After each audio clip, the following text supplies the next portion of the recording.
The good things about living in Huddersfield are the open spaces, the architecture and the people. People should come and see Huddersfield. It's a great town. It's got fantastic historical buildings. The shopping's quite good. The railway station, because everybody goes on about the railway station.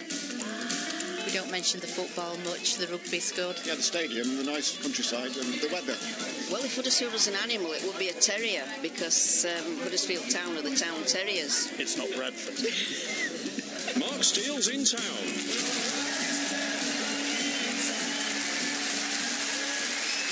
Thank you very much. Thank you very much, and welcome to Mark Steele's in Town, which this week comes from the Lawrence Batley Theatre in the town of Huddersfield in Yorkshire, a trendy town known for its avant-garde artists. All year-round sunshine. And its locals' constant, cheery, optimistic disposition. Always look on the bright side is the Huddersfield way. Someone could walk into a pub and say, I've won 20 million on the lottery, I'm rich. And they'd say, up and... And you're very proud of your town. I read a book there, Huddersfield Voices, written by people from the town, and I'll quote one line from it. Huddersfield is as it was, third in line behind Leeds and Bradford in West Riding. Not as elegant as Leeds, but at least not as ugly as Bradford. Or this is a post that I found on the Huddersfield Town Football Fans Forum. Stop being so positive. I like being a dour Yorkshireman. I get great pleasure when wife and I go shopping and we don't buy anything. I think there should be an episode of Sex and the City with that bloke in it. Oh, I had such a wonderful, fabulous time. I bought a dress to die for. How about you, Huddersfield fan?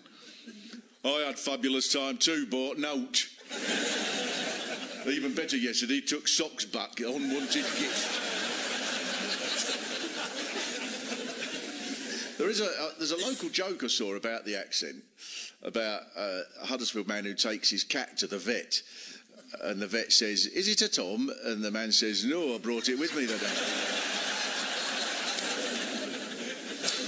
But London people haven't got a clue about a town like Huddersfield. We imagine Huddersfield people having dinner every night going, now, thee listen to me, my boy, there's no need for Xbox or some such nonsense. If thee want entertainment, thou can go play with Kestrel.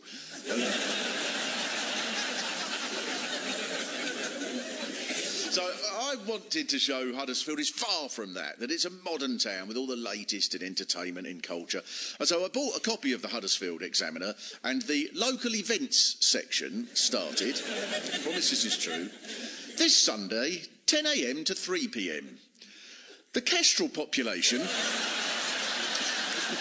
will be discussed at the Trust's Marsden Moor Estate Office next to Marsden Railway Station.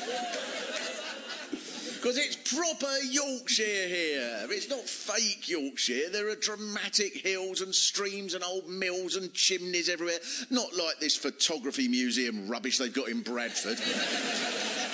And there's mist and drizzle, and it's meant to be here, and it's part of that. There's a rambler here called Liz Colquhoun, who takes parties of people on rambles across the stunning scenery. And she wrote about it to publicise the walks. And she said, I quote, "The weather has to be born. It's not uncommon for me to get to a spot and say that on a good day you can see this and see that, but today, note." The scenery and the history around here make it an area that is very popular for visiting, and the town has made quite an effort to please them. There's 3 separate people have told me, each with a hint of pride. They built a nice tourist information centre here. It shut down 4 years ago. But maybe that is for the best, Huddersfield, because this is what tourists to the area are like. A few miles away, as I know you all know, is the very tall Emley Moor transmitter that you can see from just about anywhere in Yorkshire and most places in Britain, and probably from space, I would think. It's huge. And for some reason, tourists do go there to look at it, and some of them write reviews of it. Look it up. I've not lying. They write reviews of it on TripAdvisor, such as this one. 1 star, terrible. Emily Moore transmitter would be interesting if you could see the connecting cables, but you can't. So don't waste your time going. It looks exactly the same close-up as it does 10 miles away, only bigger.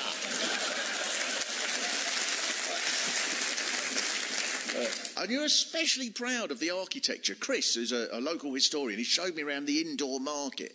And he was so excited at the indoor market at one point. He said, now, Mark, do you know this building is the world's only freestanding asymmetric hyperbolic paraboloid structure?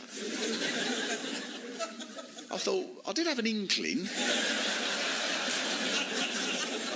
But he's right. It is the world's only asymmetric hyperbolic paraboloid structure, which is why it's apt that it's put to such a globally important use, selling cabbages. It tilts, apparently, the roof. And it's clear there is a tremendous amount of love and thought that's gone into the market building alongside the outside wall. There are these huge sculptures on the outside wall, actually stuck onto the concrete, and they are copies of Mayan art, but meticulously reproduced from similar works in Mexico, apparently, which is why they've been put where they can be easily seen, right behind a row of trees. So that all you need to see them is a chainsaw and a team of lumberjacks. And then you could admire them in the minutes before you're arrested. It's brilliant. And it's a multicultural town here now as well. The university expanded, it's attracted thousands of Chinese students, which could make quite an impact globally if those students adopt the local customs. They'll all go back to China, teach everyone to buy nout and bankrupt their economy. Who can top this for culture, Huddersfield? Outside the town hall, there are these 2 giant outdoor chessboards built into the pavement and cages with these giant chess pieces that you can drag out. So you can hang around there waiting for someone to play, like in a snooker hall. I had a game there. I had a game with a student who was there. He was obviously foreign. He said to me, you want to play a game? I said, yeah. I said, where are you from? And he said, I am Czech.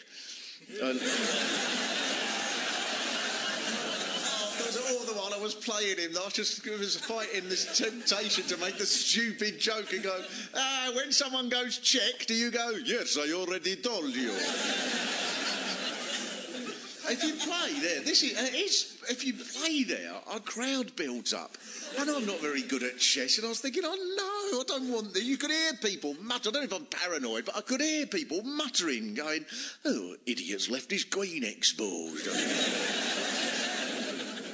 The Examiner, the local paper, The Examiner, doesn't always do you a lot of favours, Huddersfield. I know local papers everywhere do love a bit of crime, but usually they mix it up with a bit of stuff about roadworks or a local dog show or something. These were the headlines on the Huddersfield Examiner website in 1 week recently.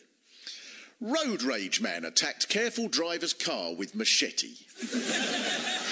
Followed with, father of 3 stole shopping from Asda at Batley. A cheeky burglar used a hammer he found in a garden to smash his way into property. Cheeky? You're so used to crime, someone comes smashing in with a hammer they've nicked off you, and you go, oh, you cheeky monkey. Dewsbury man in court after threatening to stab police with a pair of kitchen scissors. Man hid coffee down trousers, court hears. How did that come about? Is this a local sport? You've moved on from ferrets? So you can keep a latte down the trousers. Hey, I had espresso down there last week. Oh, even a tricky bugger he were.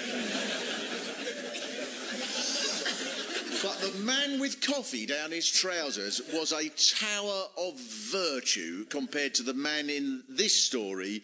I quote, this is the headline. Man in empty house attacks wardrobe. And this is the story. Police attended at an address in Milnesbridge after an inquiry. They noticed through a window that a man was inside and breaking a wardrobe. The man, who had no previous convictions, told magistrates it was a stupid thing. After a couple of drinks, it shouldn't have happened. They could at least have told the police, "I was trying to get back to Narnia." The history of Huddersfield is even more impressive. There was a time when this town was at the centre of world events, and it's where one of the key components of modern life was invented: rugby league. What a marvellous game it is, with so many great characters. Here's just one from this book, Huddersfield Voices. This is David Grunnoll, who said, "When Wigan got relegated, they played us and it were a rough game. Wigan singled out Tony Johnson, a police officer, and every time they got near him, they clobbered him with right stiff arms. He couldn't move by end, and there were 6 sent off. But Tony would always tell you after, it were just good-natured violence." And then there's Ken Boothroyd, another player. This was his story. "My favourite coach were Maurice Bamford. Maurice weren't too keen on his mother-in-law, who'd had a pacemaker fitted. Then he found out that microwaves in their early days could play havoc with pacemakers. So he invited her round and poached her an egg in one. In no time, she was collapsing on the floor and had to go home. Worth every penny," said Maurice.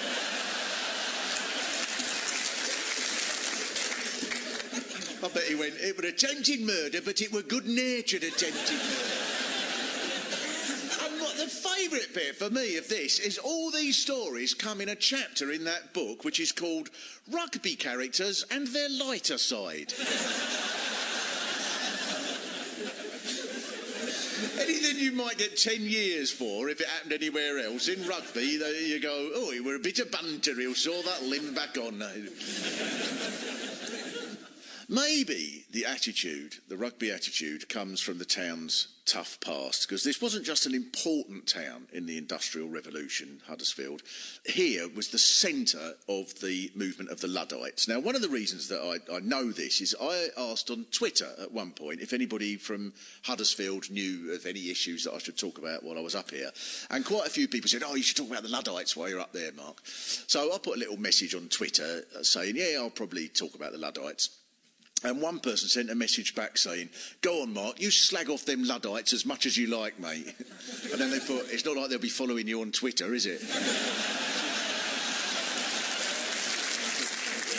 Now, the problem that the Luddites have now is that their name has come to mean nothing more than disliking new technology. Because there were hundreds of croppers here whose job was to cut the surface of cloth with shears after the wool had been made to stand up, and then the mill owners introduced shearing frames which did the croppers' work instead, and this would put them out of work and leave the croppers destitute. So the croppers organised a petition, the government took no notice, so the croppers sent a letter to each mill owner asking them to take down the machines or they would be broken. And the letter was signed by a General Ned Ludd. There was no Ned Ludd, that was just their name. So it wasn't new technology that they objected to, it was being made penniless that they were unhappy with. If they'd been told that because of the new machines they would be able to do their work in an hour and then spend the rest of the day playing Angry Kestrels on an iPhone, they wouldn't have smashed the machines up, would they? So the machine breaking began, and after a few days there were more troops in this area than there had been at Waterloo. One mill owner in particular, William Horsfall of Marsden, was calling for the Luddites to be executed, so 2 Luddites were shot dead in one raid. So the Luddites decided that they would stage their biggest raid yet. Now, they weren't sure which mill to attack, so they met at the Crispin Inn and they decided what to do next by flipping a coin. And from the way it came down, they decided to murder William Horsfall. After shooting Horsfall, hundreds of people were arrested. Spies were sent round the pubs to listen to conversations. 17 Luddites were hanged in revenge. 3 for murder, the rest for pledging an oath to the Luddite cause. So, if you still buy CDs instead of downloading stuff, that does not make you a Luddite. If you ride into the iTunes office on horseback, flip a coin, shoot the CEO dead, and end up hanged along with half your neighbours, then you are a Londoner. Now, this leads me to another big part of the culture here, brass bands. I mean, does everybody still feel that brass bands are something of the area, that there's play a part? I went to a rehearsal yesterday of the Huddersfield Brass Band Ensemble, and they played beautifully. It's a serious business, isn't it? Brass bands. Ooh. I tried to make a silly joke. I said to the secretary I was talking to, I said, would the judges notice in the next competition if you slipped a violin in? And he went, well, you'd be disqualified for intellectual...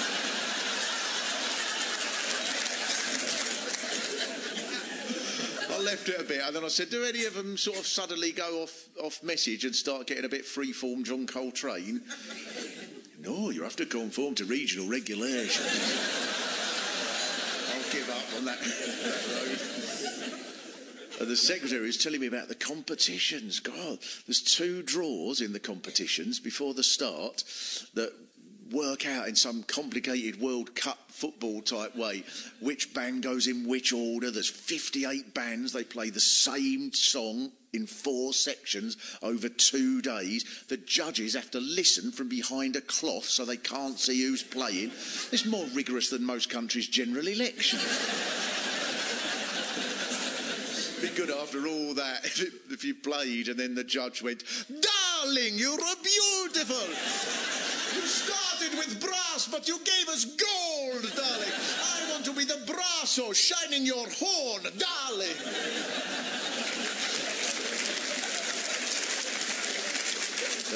There's all sorts of music festivals here. Are you familiar with the Contemporary Music Festival? Someone sent me a message on Twitter about that. Someone called Andy sent me a message saying, visit the Contemporary Music Festival. It often sounds like a child's toy chest coming down the stairs. I'd get that.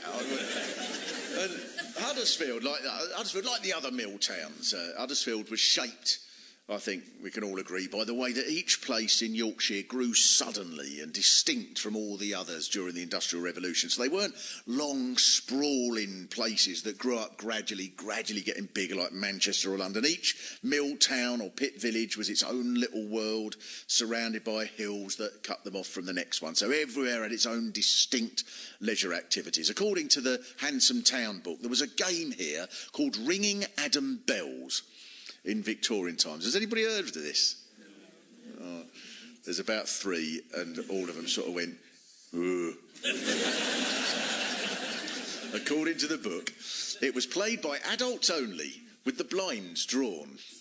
The women seated in a circle on the floor, facing a circle of men, sang, ringing told Adam Bells, Kitling's in cloth, who can see my bare arse?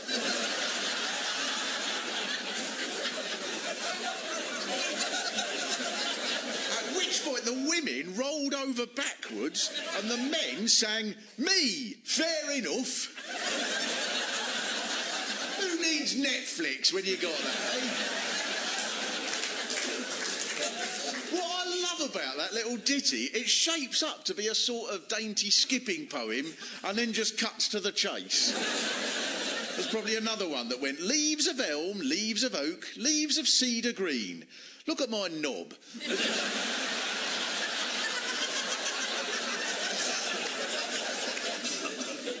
And there are other things here that make you think, well, how does that work here? James Mason, Hollywood film star, was from Huddersfield. He was born in Marsh, on the edge of the town, which I find extraordinary. You can understand why the town is very proud of having a Hollywood star to its name. There's a plaque, there's a James Mason court, the tourist information website says, visit the birthplace of James Mason, and so on. And even in Hollywood, he didn't forget his hometown. In an interview with Life magazine, he said, I dislike Huddersfield. I never want to see my parents again and never want to visit the town again. See, some movie stars forget their roots, but not James.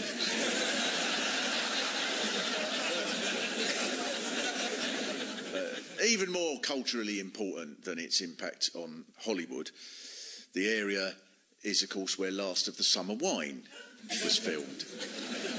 Luckily, Holmfirth hasn't succumbed in any way to milking the connection for cheap tourist reasons.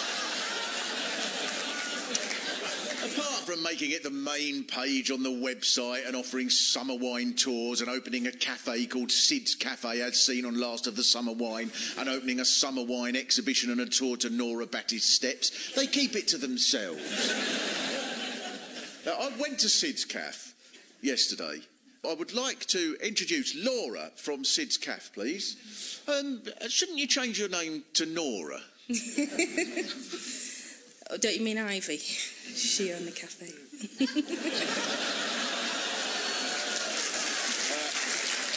The amount of research I've done for this section of the show is limited. So one thing I'm sure happens, do you get these people that come in and think compost should really be there? Definitely, yes. We get a mix of people, and it's really nice if some of them are real believers. Nice.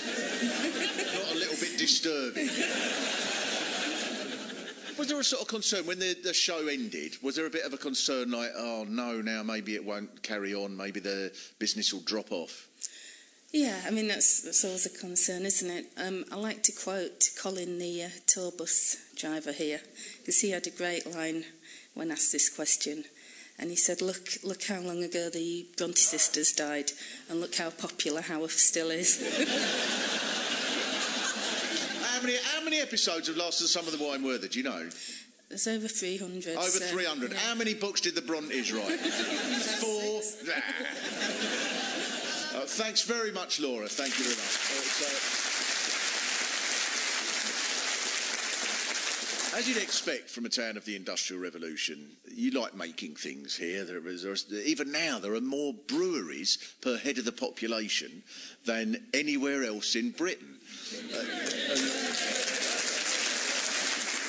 And, of course, you've even got a Prime Minister here, Harold Wilson, who, well, not so popular as the breweries, clearly. He must have been so thankful that he came from Huddersfield, because he was so adept at coming over as the working man. His father worked in a dye factory called Leach & Co. And he was so Huddersfield, Harold Wilson, that in his memoirs he wrote this. When I became Prime Minister, a newspaper traced my family line back as far as it existed, proving my Yorkshire ancestry went back to the 15th century. This was something of a relief, since I feared there might have been an infiltration of Scottish blood, caused by marauding Scots bent on rape and pillage. That was when we had proper Prime Ministers who weren't afraid to say what they thought. Thank God I've got no filthy jock in me, that's all I got.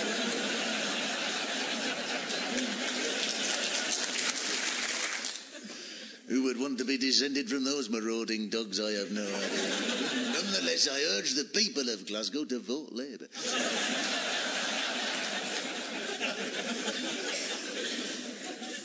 I could do it when I was 12. 40 years I've been waiting.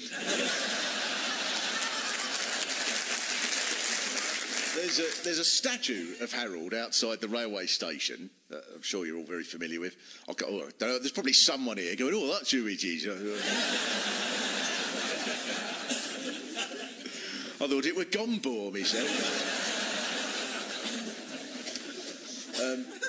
There's a statue of Harold outside the railway station. And to me, if you sort of look at the pose and what he sort of looks as if it's saying, to me it looks as if he's saying, you might have thought I was shifty, but I bet once you had Blair, you wish you had me back.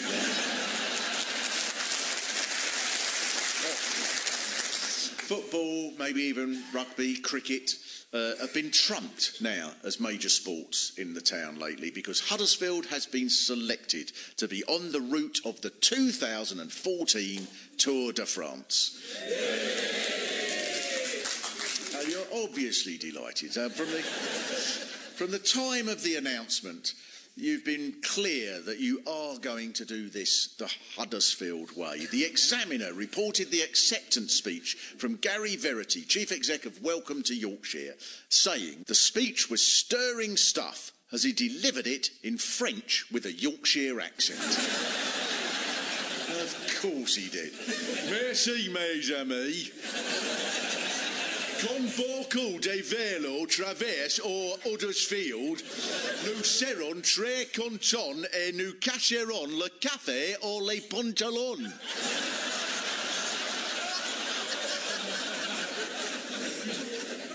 But it's brilliant, a brilliant thing to come. I was told that to camp for 2 nights on a field next to the route costs £250. To camp! Which will delight people round here, of course. Because you'll all say, oh, I love the Tour de France. It gave me a chance to camp there for 2 days the following February for nought.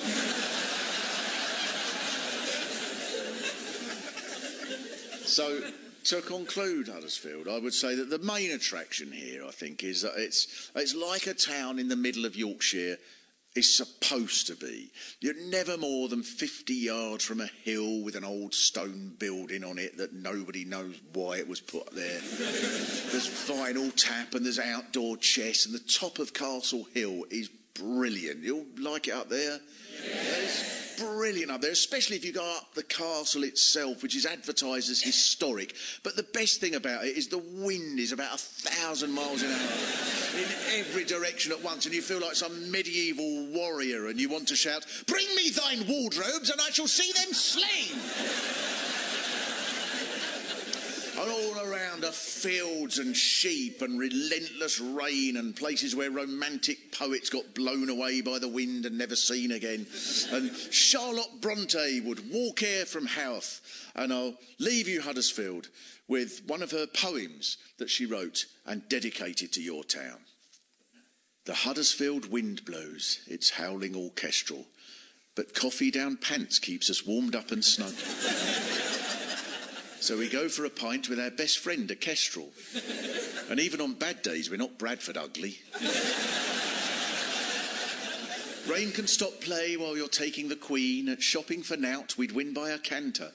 And when all those rebels smashed up a machine, they didn't mean harm. It were just Luddite banter. Thanks very much.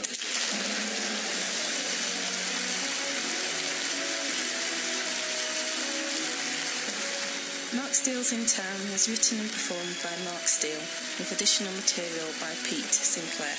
The producer was Ed Morrish.